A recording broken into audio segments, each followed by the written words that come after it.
Editing is all Mac-based now. I mean, there are programs out there on the PC, but whether you're using Avid or using Final Cut Pro, you're working on a Macintosh. Using a Mac is a little different than using a PC. It's not so much operating a computer as it is sort of tricking it, fooling it into doing what it is you really want it to do.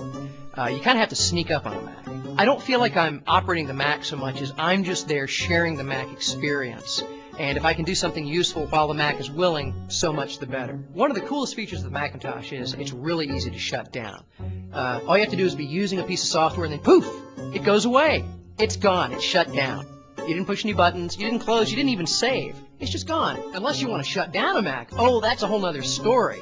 I mean, you try to close a program and it locks up, and then you do that funny, what is it, the cloverleaf period thing? These unnatural and ultimately useless interrupt keys. Then nothing moves. Then you push the power button and it won't turn off. You go around and unplug it, and you better hope you're not on a laptop, because then you got to find the damn battery and try to pull that out, or the thing will never shut down. So I put my CD in the CD-ROM tray, and I'm copying media off that CD, dragging it onto my desktop, dragging it onto my desktop, dragging it onto my desktop. I eject it, and where did my files go? It's the only operating system I know of where click and drag does not mean you actually copy or move anything. No, you're just making shortcuts on your desktop. So I've got my next CD, and I slam it into the CD-ROM tray, and lo and behold, it starts playing all by itself. I'm looking for a way to turn it off. Finally, out of desperation, I click and drag the CD into the garbage can. The system locks up.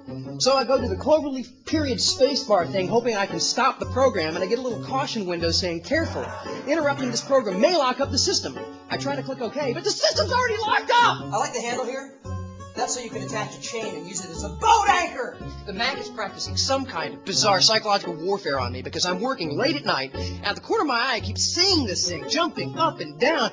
The update manager is bouncing at the bottom of the screen like a Jack Russell fucking terrier. So I'm looking around in the list of the files trying to find the executable it wants me to update, and if I click on any one of them by accident, I rename it! Oh no, it's been renamed nothing. It was some kind of important system file, and the computer crashes! On a PC, no data's really lost. I mean, there's a way to undelete a file. If you know what you're doing in DOS, you can go in and recover anything that's been corrupted.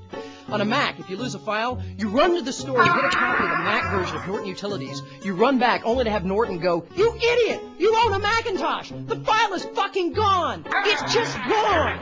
Don't have any tools or any kind of buttons or whatever dials or switches on the bottom of the screen, because if you reach for them, the dock menu comes up. You've got to angle around and slide and dodge the thing to get to the control.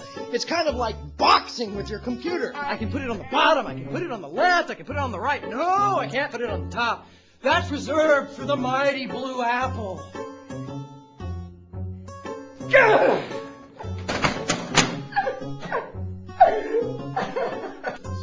My name is Hunter Kressel. I'm an editor, and I cut together everything you saw tonight on a Macintosh.